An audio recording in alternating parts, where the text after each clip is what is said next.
tayo reality. Hindi naman masama magpapautang talaga eh. Ano lang kuya? Yung murahin lang na sige. Yung may memo. Ano pa? Ah, Yung DND na mentor.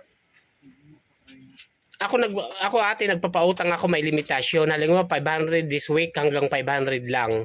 Tapos pag hindi siya nakabayad this week, stop muna. Wala muna. Wala, hindi pwede continue. Kailangan magbayad ka muna. Tapos ako naman, technique ko sa kanila pag sinabi, binibigyan ko sila ng ano, anong oras mo babayaran, kung bukas ba, yung may araw talaga. Opo. Halimbawa pag sinabi mo sa akin na, Chris, pautang muna, sasabihin naman kita, kailan, anong oras mo ibibigay. Tapos sa ganong oras, i-remind ko naman siya. Kaya parang nagiging alert yung, Sa may bayad. oo, magiging alert siya para makaulit-ulit. Ganon niya. Actually po, kasi simula lang po ulit namin Kasi nakailan niya sa Arizal store ka na? 1 year na po kaming nawala dito. 1 year kayo, okay. Nagpagawa po kasi kami ng bahay. Okay. E din, nito lang po kami September na punta ulit dito. Bago lang din kayo. Pero ngayon po, bayaran, hindi na po kami sa ipapautang. Okay lang naman magpautang basta magbigay ng limitasyon. Ayun. This week naman po, nagbibigay sila. Oo. Ako ganun ako eh. Tapos lalo na pag hindi, yung parang didma ako, yung mumuutang sa akin, ay, nire-remind ko talaga. Hoy, kumusta na? Tapos at saka, tip number 1, iwasan natin yung mga maritis-maritis. Kasi kapag nagiging closeness tayo sa kanila, doon nagsisimula yung ano, di ba? Ako, yung pautang. Pautang. Hoy, pautang. Kasi close na kayo eh. Hoy, pakuha muna. Granorn. Tapos, number 2. Anong tawag doon? Yung number 2 na, pag, yung mamaya na. Ako. Hoy, mamaya na ako, yung kulang ko. Ay, isa pa number 1 yan, nakakapagbagsak sa sari-sari store natin. Diyos mio, kasi magkano lang yung... Magkano lang yung tutubuin natin sa sigarilyo, di ba? Tapos sasabihin 2 piso mamaya na. Ay, sabihin hindi pwede. Kailangan maging ano talaga tayo.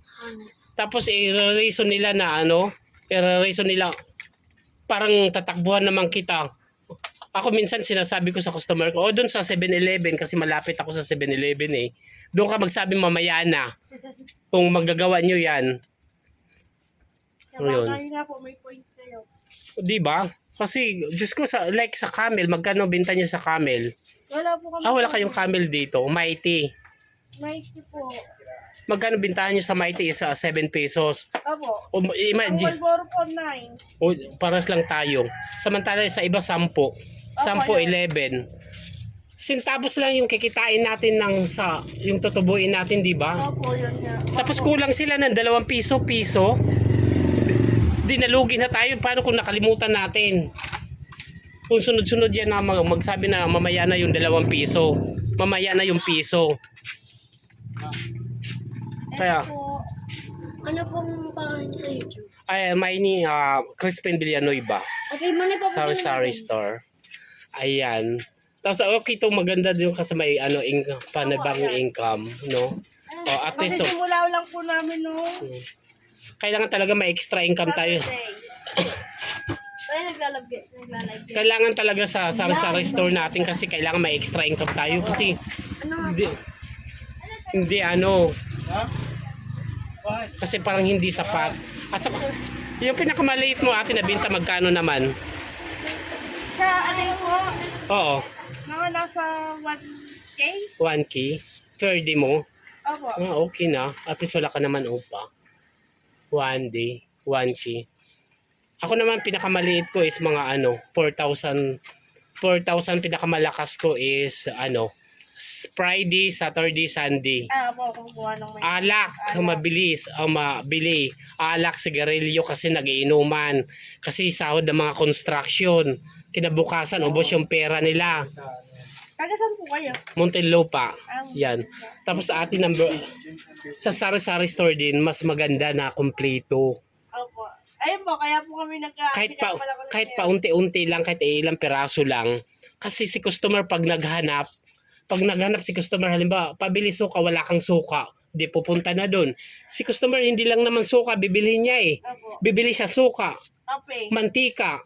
Kasi yung pang ingredient sa paksiw, paminta, o di ba? Opo. Doon na yan bibilihin sa iyo. Ano, pabili uling kung wala ka uling o hindi lang uling bibilihin ni customer. Pati rice na yon. Pabili may rice ka. Yun, ganun ang kasi ako nag-attend palagi ako sa seminar. Minsan mag-attend ka, malayo ka kasi. Malayo. Kahit yung mga short courses, yan ang inaanoan ko. Kaya doon ako natututo. Kailangan talaga sa sari-sari store is patibayan. Well, yung walang kuro ka mag-anak, walang kapatid, walang pinsan, walang kaibigan. Kasi minsan hindi naman tayo nagiging madamot. Inaano lang natin, kinukorek lang natin. Yun. Magkano lang nga po. At saka magkano totoo ba, no? Magkano yung patong mo sa 1,000, magkano lang sa kasi Opo, minsan wala pong 100. sa 1,000? Opo. Kasi magkano, kailangan ang ano mong patong mo niyan, 10%, 15, pinakamataas 20%. Iano mo yan, halimbawa yung puhunan ni Marlboro. Puhunan ni Marlboro is 155, 147. 157. 157. Oh, 157. Iano mo yan, 157 times 20%. Opo, kaya inano po namin 9 ng isa. Oo. Halimbawa si sardinas 25 pesos. 25 times 20%. Kasi bintahan natin sa sardinas is 28, 27, di ba? Opo. O, ganun. One sardinas po dito ay parang 23. 23 sardinas dito? 23, 24. Yung puhunan. Opo. O, yun. Pero benda po namin 26. O, 26, 27, ganun. Opo. At saka yung ano, mas maganda kompleto, yung mga paunti-unti. Opo, yun nga. Oo. Nag-i-better na Kahit maliit lang yung tutubuin mo para hindi ka, yung parang hindi tayo layo ng customer. Tapos, lalo na may bagong sari-sari store na bagong tayo, yung presyo niya ibabagsak niya para lang pumunta si customer doon sa kanya. O di ba? Opo. By the way, ako doon sa sari-sari store ko. Sari-sari store ko malaki. Kumpleto talaga as in na kumpleto. Ito si bagong nagtayo. Siya talaga bagsak presyo. Alam mo, imagine chichirya, bakit makikipagkumpintin siya, bahala siya ibagsak presyo niya. Alam mo, chichirya. Kaya nga lang po yung tubo. Halimbawa, chichirya niya, ibebenta 7, ako 9. O, di bahala ka. At sa akin, may bili pa rin. Sino malulugi? O, Wala pa sa puhunan ng kanyang benta. ilang months, bagsak siya. Walang utang. Ilang months, siya, nag-shutdown siya. Kasi yung presyo niya kasi, dapat makipagparehas siya. Yun. Ano nga pong It's- pangalan ko? Crispin Villanueva. Hindi ko pa alam. CRI. Hindi ka dito walang pumupunta dito si Ahinti sa iyo? Wala? Na truck? Wala po. Kuha po ng bihira po kasi pinapasok po.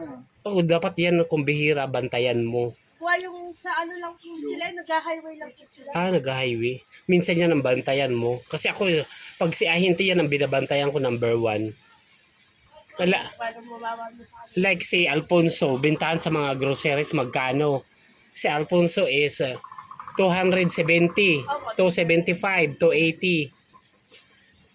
Ako nag-research ako, mayroon 260, 263, di ba? Pero kahon-kahon na 'yon. Yun. Wala, bihira po kasi dito. Oo. Hindi po katulad sa talagang highway. Oo. Na madami po. Ako binabantayan ko si Ahinti talaga. Kahit nandun sa main road namin, binabantayan ko 'yon. Okay, thank you ate sa Thank you rin po. sa pagbibigay mo ng mga Tapos po. Yeah, ipopost ko mamaya. Okay guys, thank you so much for my YouTube channels. Please like, share, comment, subscribe, and on the notification bell. Thank you so much. God bless you all mga kasari-sari store. Ayan guys, si ate. Hi po. Ba't po kayo nabawin?